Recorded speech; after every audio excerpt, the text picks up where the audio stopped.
اس لیے دنیا میں فساد پیدا ہوتا ہے، انسان کا اپنا کرتوت ہے، اس لیے انسان دنیا میں ایک دوسرے کو جو ہے وہ پگڑی اچھالتا ہے۔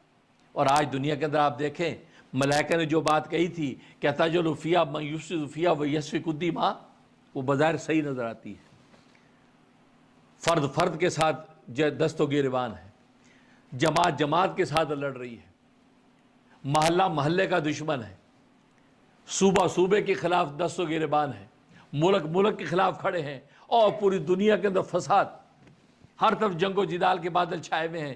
اور آج کی اس کرنٹ موجودہ حالات کے اندر ایران اور امریکہ کی جنگ، ادھر ایران ادھر امریکہ اسرائیل، یہ جنگیں ہو رہی ہیں آپس میں، یہ آپس وارز ہو رہی ہیں، یہ ایک دوسرے کی پگڑیاں اچھال رہے ہیں، ایک دوسرے کی جان کے دشمن، خون کے پیاسے۔ کیا ہے؟ اس وجہ سے ہے کہ ایک معبود برحق کے ساتھ جب جڑے ہوئے نہیں ہیں تو نتیجہ کیا ہوا؟ پہ ایران عراق کی وار ہی ہونی ہے، پہ اسرائیل اور ایران کی جنگی ہونی ہے، کہ جب مرکز بدل گیا، مرکز بدلنے سے آپ کا جو ہے تشخص بدل گیا، جب تشخص بدل گیا تو آپ کے خیالات اور آپ کی ہمدردیاں بدل جاتی ہیں۔ لیکن اگر یہ ساری کائنات کے انسان ایک معبود برحق کے ساتھ اگر جڑے ہوں گے تو معبود برحق کے ساتھ جڑنے کی وجہ سے یہ سارے کے سارے ایک دوسرے کے ساتھ قریب ہو جائیں گے، اور یہ سوچیں گے یار یہ بھی میرے اسی رب کو مانتا ہے جسے میں مانتا ہوں، یہ میرے اسی رب کا بندہ ہے جس کا میں بندہ ہوں، یہ میرے اسی رب ہی کو پکارتا ہے جس کو میں پکارتا ہوں، میرا رب ہی وہ جو اس کا رازق ہے، وہی میرا رازق ہے وہ اس کا رازق ہے، وہ میرا مالک وہ اس کا مالک ہے، وہ میرا جو ہے خالق ہے وہ اس کا خالق ہے۔ تو جب یہ کیفیت پیدا ہوتی ہے تو آپس میں الفت محبت پیدا ہو جاتی ہے۔ لیکن آج اگر دنیا میں جنگ و جدال نظر آتی ہے، کبھی اپ کبھی ڈاؤن، کبھی اپ کبھی ڈاؤن۔ ابھی پچھلے دنوں میں آپ سن رہے ہیں کہ ایران امریکہ کے مذاکرات ہو رہے ہیں اور امن و آشتی کا گہوارہ بن جائے گا یہ عالم، تیسری جنگ عظیم سے انسانیت بچ گئی۔ لیکن ابھی ان دنوں میں آپ دیکھ رہے ہیں کہ نہیں، پھر جنگ شروع ہو گئی، پھر ایک دوسرے پر دست و گریبان ہے، سب پھر ایک دوسرے پر جھڑپیں چل رہی ہیں، پھر ایک دوسرے کے مفادات کو نقصان پہنچانے میں لگے ہوئے ہیں۔ کیوں؟ اس لیے کہ بات وہی ہے کہ یہ سچے عابد نہیں ہیں۔ اگر سچے عابد بن جائیں، امریکہ والے بھی سچے عابد بن جائیں، ایران والے بھی سچے عابد بن جائیں، اسرائیل والے بھی سچے عابد بن جائیں، کائنات کی ساری مخلوقات سچا عابد بن جائے، ایک معبود برحق کے ساتھ دیانتداری سمجھداری کے ساتھ اگر جڑ جائیں گے تو آپس میں جنگ و جدال ختم ہو جائے گا۔ لیکن بات وہی ہے کہ جب سچے عابد نہیں، ہر ایک نے اپنے اپنے ارباب من دون اللہ بنا رکھے ہیں، اپنے اپنے مفادات کو انہوں نے رب بنا رکھا ہے، تو نتیجہ یہ ہے کہ جب دیکھا مفاد، اس مفاد کے مطابق قدم بڑھا دیا۔ میرے مفاد کے حق میں یہ کہ میں اس چیز کو چھین لوں، میرا مفاد اس میں کہ میں اس پہ حملہ کر دوں، میرا مفاد اس میں کہ اس کو خون میں نہلا دوں، میرا مفاد اس کو کہ اس کو میں قتل کر دوں، میرا مفاد اس میں اس کے اوپر میزائل چلا دوں، میرا مفاد اس میں اس پہ بم مار دوں، میرا مفاد اس میں اس پہ گولیاں برسا دوں۔ بس یہ مفادات کی جنگ چل رہی ہے، ہر آدمی اپنے مفاد کو خدا بنا کے بیٹھا ہے، اس مفاد کے مطابق آگے بڑھ رہا ہے۔ لیکن اللہ تبارک و تعالی نے یہ حقیقت بتا دی کہ عبادت، اور اس لیے سورۃ اعراف کی آیت نمبر 55 اور 56 کے اندر اسی حقیقت بتایا۔ فرمایا وَلَا تُفْسِدُوا فِي الْأَرْضِ بَعْدَ إِصْلَاحِهَا، اور زمین میں اس کی اصلاح کے بعد فساد برپا نہ کرو۔ وَادْعُوهُ خَوْفًا وَطَمَعًا، اور اس کی عبادت کرو دل میں خوف اور امید کے ساتھ۔ وَادْعُوهُ اس کا معنی ہے عبادت کرو، اس اللہ کی عبادت کرو خوف امید کے ساتھ۔ خوف اس بات کا کہ پتہ نہیں اس عبادت کا حق ادا ہوا ہے کہ نہیں، اور امید اس بات کی کہ اللہ مہربان ہے، اس ضرور قبول کر لے گا۔ تو خوف امید کے ساتھ اپنی عبادت پر ناز نہ کرو، جی ہم نے عبادت کی ہے، ہم تو اللہ کے بڑے سچے بندے ہیں، سب عبادتیں کرتے ہیں، اور عبادتیں جب کی ہیں تو اللہ نے اس عبادت پر ہمیں یہ ثمرہ دیا کیوں نہیں؟ نہیں، ناز نہیں، بلکہ خوف طاری رہے کہ پتہ نہیں عبادت کا حق ادا ہوا یا نہیں، خوف کے ساتھ۔ اور طمع امید کے ساتھ، یہ امید لگا کے رکھو کہ اللہ تبارک و تعالیٰ بڑا مہربان ہے، میری عبادت قبول کر کے اجر دے دے گا۔ تو بس یہی تو ہے ایمان کی حقیقت۔ الایمان بین الخوف والرجاء، ایمان خوف و امید کے درمیان کی منزل ہے۔ خوف امید، خوف اللہ تبارک و تعالیٰ کا خوف بھی اس کے اوپر طاری رہے، اور اللہ تبارک و تعالیٰ کی رحمت سے امید بھی اس پہ رہے۔ تو خوف و امید کے ساتھ جو چیز پیدا ہوتی ہے اس کو خشیت کہتے ہیں، اور خشیت کے ساتھ یہ انسان اللہ تبارک و تعالیٰ کے ساتھ اپنے رشتے کو قائم رکھتا ہے تو اللہ تبارک و تعالیٰ کی رحمت اس کو آغوش میں لے لیتی۔ اس لیے آگے فرمایا ان رحمت اللہ قریب من المحسنین، بے شک اللہ تبارک و تعالیٰ کی رحمت نیک لوگوں کے پاس ہے۔ اللہ کی رحمت نیک لوگوں کے پاس ہے، قریب من المحسنین۔ اور ظاہر ہے کہ محسنین وہ ہیں جو عبادت کر رہے ہیں، جو سچائی کے ساتھ عبادت کر رہے ہیں، رضا کے لیے عبادت کر رہے ہیں، ریا کے لیے عبادت نہیں کر رہے ہیں۔ اور خوف بھی عبادت کا تعین ہے، پتہ نہیں قبول ہوا کہ نہیں۔ تبھی تو آپ جانتے ہیں کہ سلام پھیرنے کے بعد سر پہ ہاتھ رکھ کے رسول اللہ صلی اللہ علیہ وسلم 3 مرتبہ فرماتے تھے استغفر اللہ استغفر اللہ استغفر اللہ۔ حالانکہ نماز پڑھی ہے، عبادت کی ہے، خدا نہ خواستہ کوئی معصیت نہیں کی، تو یہ عبادت پر استغفار کیوں؟ یہ اصل وہ خوفاً، یہ خوف کی کیفیت کہ عبادت کرنے کے بعد سر پہ ہاتھ رکھ کے نمازی عابد کہتا ہے استغفر اللہ، اللہ تعالیٰ مجھے معاف کر دے، اس لیے کہ تیری جو عظمت ہے، تیری جو کبریائی ہے، تیری جو شان ہے، اس کی شان کے مناسب میں عبادت نہیں کر سکا۔ میری عبادت بھی تیری شان کے حساب سے تو عبادت میری خود معصیت ہے، گناہ ہے۔ میں نے تیرے سامنے کھڑے ہو کے عبادت کا حق ہی ادا نہیں کیا، لہذا اس کوتاہی پہ یا اللہ میں استغفار کرتا ہوں تو مجھے معاف کر دے۔ یہ خوفاً، اور ساتھ امید بھی رکھی کہ ربنا تقبل منا انک انت السمیع العلیم، اے میرے رب میری نماز کو قبول کر لے، اس لیے کہ تو سننے والا ہے، جاننے والا ہے، اس لیے کہ میں تو بڑا کمزور بندہ ہوں، میرا کام تو عبادت پیش کرنے کی کوشش ہے، اس کوشش پہ تو نواز دے مجھے۔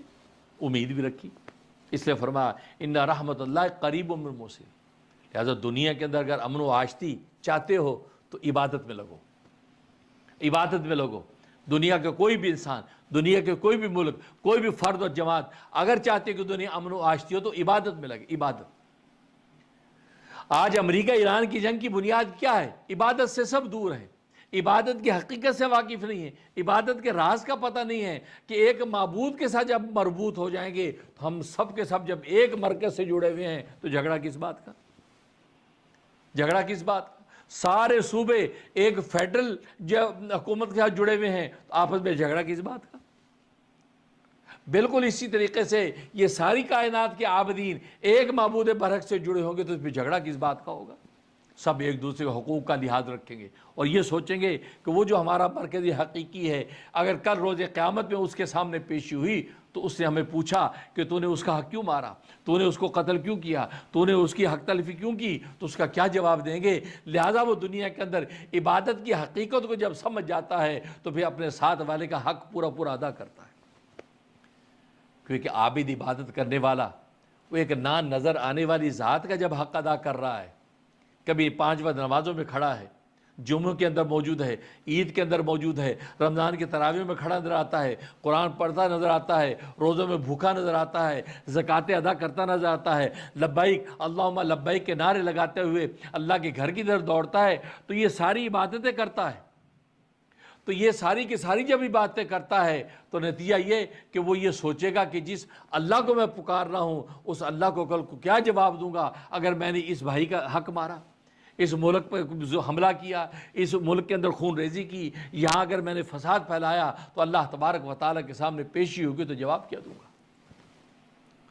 تو یہ پر عبادت کو جب سچائی سے کرتا ہے تو پھر اللہ تبارک و تعالیٰ ساری کائنات کو آپس میں ایک دوسرے سے مربوط کر دیتے ہیں، کیونکہ ایک مرکز کے ساتھ جب جڑے ہوئے ہیں تو اسے ایک مرکز کے ساتھ جڑنے کی وجہ سے آپس میں الفت و محبت پیدا ہو جاتی ہے، آپس میں الفت محبت، آپس میں ایک دوسرے کے حقوق کی ادائیگی کا لحاظ پیدا ہو جاتا ہے۔ اجی میں نے اس کا حق تلف کر دیا، اجی میں نے اس کا حق پورا کیا نہیں، تو اس کا حق پورا کرنے کے لیے آگے بڑھتا ہے۔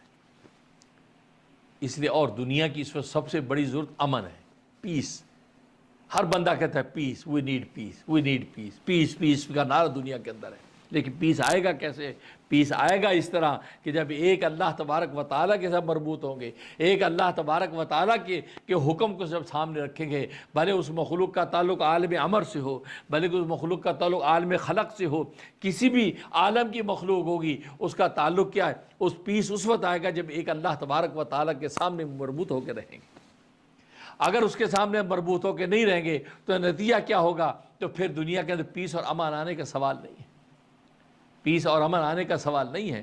اس طریقے سے اللہ تبارک و تعالیٰ دنیا کے اندر امن و آشتی کو نازل کرتا ہے، دنیا کے اندر اللہ تبارک و تعالیٰ پیس پیدا کرتے ہیں اور اس پیس اور امن کے نتیجے میں ایک دوسرے کا الفت و محبت پیدا ہوتی ہے۔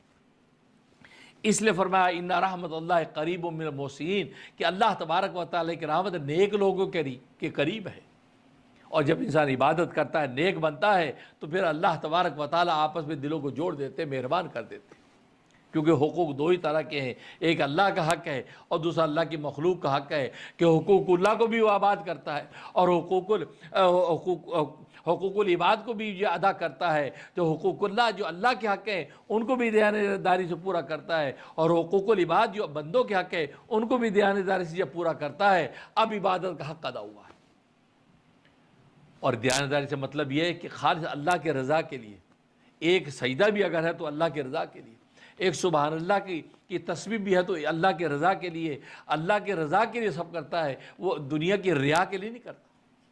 اگر دنیا کی ریا کے لیے کرتا ہے تو پھر اللہ تبارک و تعالی اس کی عبادت پر کسی قسم کا کوئی ثمر و انعام نازل نہیں کرتے، کہ پھر وہ ہماری عبادتیں تصویریں ہیں، حقیقتیں نہیں ہیں۔ اور آپ جانتے ہیں تصویروں پر حقیقت کا حکم نہیں لگتا۔ اگر کاغذ پر کھانے کی تصویر ہو تو بھوک مٹتی نہیں ہے، دیوار پر پانی کی تصویر ہو تو پیاس بجھتی نہیں ہے، کپڑے پر آگ کی تصویر ہو تو کپڑا جلتا نہیں ہے۔ تو گویا کہ یہ ساری کی ساری جو چیزیں ہیں یہ تصویروں کے ساتھ حاصل نہیں ہوگی بلکہ حقیقتوں کے ساتھ تمہیں ملے گا۔ اور اگر حقیقت میں ایک پیالہ پانی کا ہے تو پیاس بجھ جائے گی، حقیقت میں ایک پلیٹ سالن ایک روٹی ہے تو بھوک جو آپ کی بجھ جائے گی۔ تو حقیقت پر فیصلے ہیں، یہ وہ تصویروں پر فیصلے نہیں ہیں۔ آج جو ہماری عبادتیں اگر وہ اللہ کے رضا کے لیے نہیں ہیں بلکہ وہ دنیا کی ریا کے لیے ہیں تو نتیجہ کیا ہوگا؟ تو پھر یہ تصویریں ہیں عبادتوں کی، اور عبادتوں کی تصویروں پر اللہ تبارک و تعالیٰ کی طرف سے کوئی اجر نہیں ہے۔ بلکہ حدیث میں آتا ہے ایسی عبادتوں کو اللہ تبارک و تعالیٰ، ایسی نمازوں کو اللہ تبارک و تعالیٰ میلے کے کپڑے کی طرح لپیٹ کر نمازی کے منہ پہ مار دیتے ہیں۔ کوئی اس کو ضرورت نہیں، ان کو اگر چاہیے تو خالص مال چاہیے۔ اللہ کو خالص مال مطلوب ہے، کیونکہ اللہ تبارک و تعالیٰ کو شرک جو گوارا نہیں ہے۔ ایک آدمی عبادت اس لیے کرتا ہے کہ اس کے اندر مخلوق کی رضا کو بھی شریک کرتا ہے، اللہ کے رضا کے ساتھ ساتھ اللہ کے غیر کی رضا کو بھی شریک کرتا ہے۔ اللہ کو شرک والی عبادت مطلوب نہیں ہے، اللہ تبارک و تعالیٰ عبادت اٹھا کے اس کے منہ پہ مار دیتے۔ تو نتیجہ یہ نکلا کہ ملائکہ نے جو سوال کیا تھا، جو تقابل پیش کیا تھا اپنی عبادت اور انسان کی خون ریزی کا، یہ تقابل ہی کے اندر اصل میں وہ راز تھا، اور وہ عبادت کا راز تھا کہ عبادت اگر یہ انسان کرنے لگ جائے گی تو اس عبادت کے نتیجے میں یہ انسانی ایک معبود برحق کے ساتھ جڑ جائے گی۔ جب ایک معبود برحق سے جڑے گی تو دنیا میں قتلوں کی جدال اور خون ریزی پیدا نہیں ہوگی، بلکہ آپس میں امن و آشتی کے ساتھ انسان زندگی گزارے گی۔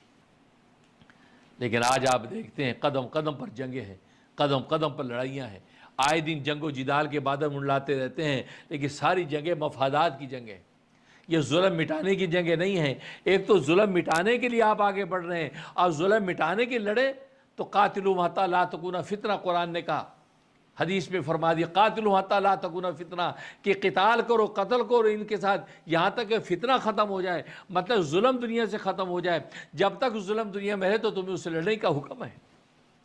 تو ظلم کو مٹانے کے لیے اگر آپ قتال کرتے ہیں، ظلم کو مٹانے کے لیے جنگ و جدال کرتے ہیں، یہ تو اللہ تبارک و تعالیٰ کو مطلوب ہے، لیکن آپ ظلم کو بڑھانے کے لیے قتل و قتال کریں تو یہ اللہ کو مطلوب نہیں۔ آج دنیا کے اندر جنگیں جو ہو رہی ہیں، یا دنیا میں جو جنگیں ہو چکی ہیں، پہلی جنگ عظیم ہوئی، دوسری جنگ عظیم ہوئی، اب یہ تیسری جنگ عظیم کے بادل جو منڈلا رہے ہیں یہ ظلم کی وجہ سے منڈلا رہے ہیں، کیونکہ یہ ظلم کو مٹانے کے لیے جنگیں نہیں ہیں، یہ مفادات کی جنگیں ہیں، یہ ظلم کو بڑھانے کے لیے جنگیں ہیں۔ ادھر امریکہ کھڑا ہوتا ہے، ادھر ایران کھڑا ہوتا ہے، ادھر اسرائیل کھڑا ہوتا ہے، یہ جنگ و جدال کے بادل ٹکراتے ہیں، ایک دوسرے کی جب مفادات کو تباہ و فنا کرنے کے لیے آگے بڑھتے ہیں، تو یہ اللہ تبارک و تعالیٰ کو یہ گوارا نہیں۔ اور یہ اسی لیے ہوتا ہے کہ اس لیے بندے اللہ کے سچے عابد نہیں ہیں، اور یہی راز قرآن نے بیان کر دیا، اگر بندے اللہ کے سچے عابد بن جائیں تو جنگ و جدال دنیا سے ختم ہو جائے۔ اور یہ بات ملائکہ نے کہی تھی کہ یہ سچے عابد نہیں بنیں گے، اتجعل فیہا من یفسد فیہا ویسفک الدماء، آپ ایسے انسان کو دنیا میں اپنا نائب بنا رہے ہیں جو دنیا میں فساد پھیلائے گا، دنیا میں خون ریزی کرے گا۔ اشارہ اس بات کی طرف کر دیا کہ ظاہر یہ تیرے سچے بندے نہیں بنیں گے، تیری سچی عبادت نہیں کریں گے، تو نتیجہ کیا ہوگا؟ یہ جنگ و جدال و خون ریزی میں مصروف ہو جائیں گے۔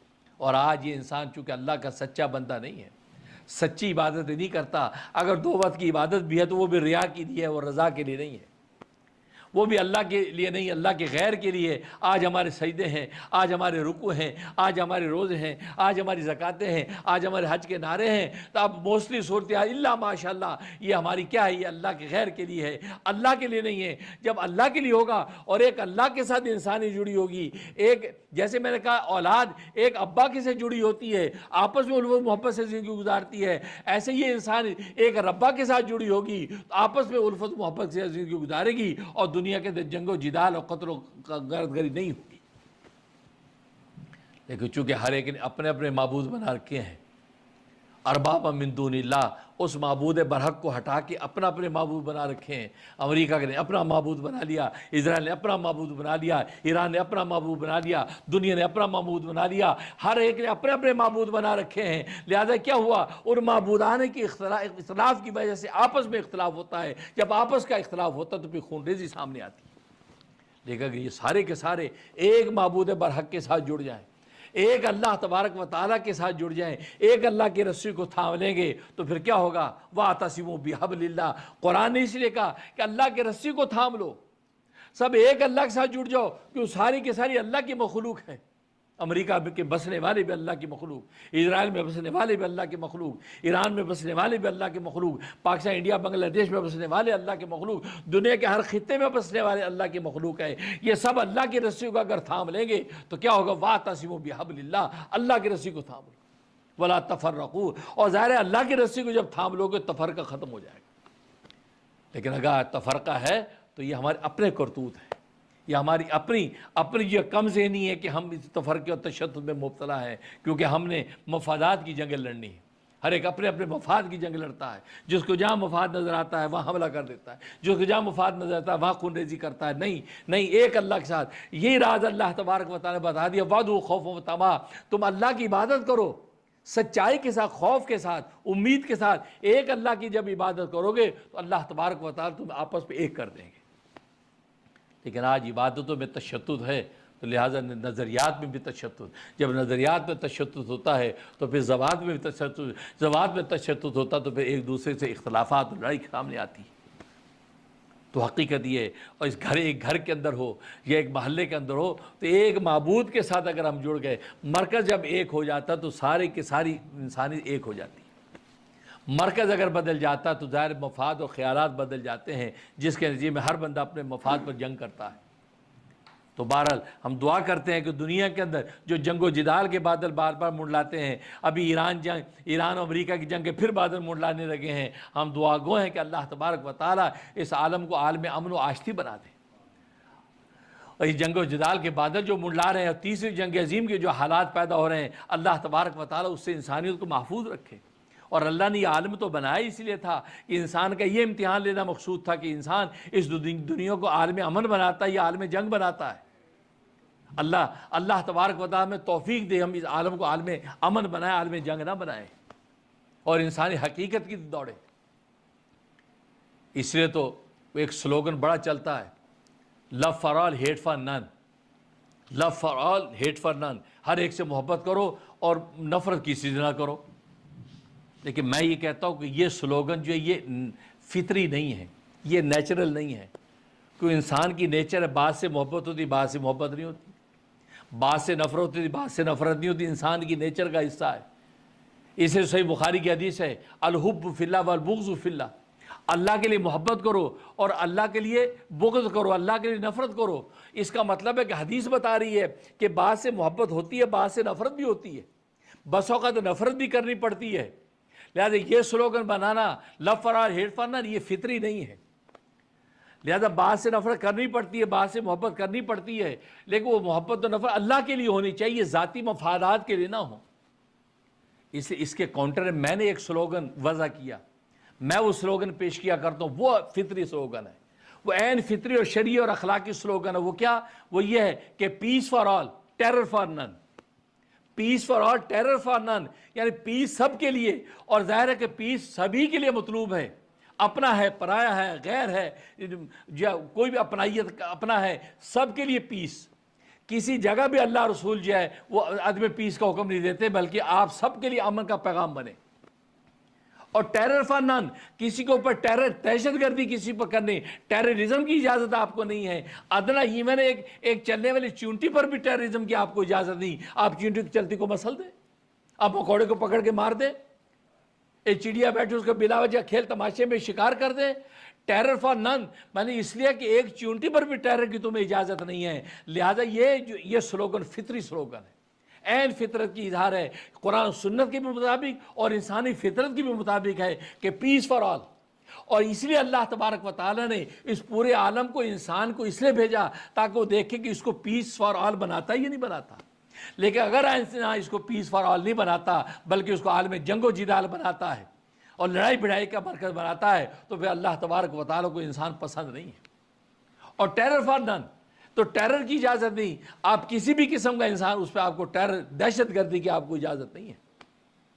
تو معلوم ہے کہ یہ وہ فطری سلوگن ہے، وہ فطری سلوگن نہیں ہے love for all terror, love for all hate for, ہاں یہ peace for all terror for none. اور آپ دیکھتے ہیں کہ دنیا میں اس وقت سب سے بڑا مسئلہ پیس ہے، محبت نہیں ہے، پیس ہے. پیس ہر بندہ چاہتا ہے پیس ہو جائے، پیس ہو جائے، امن ہو جائے، امن ہو جائے. اور پوری عالمی طاقتیں بھی اسی پر بحث کرتی، دنیا میں پیس کیسے ہو، امن کیسے ہو.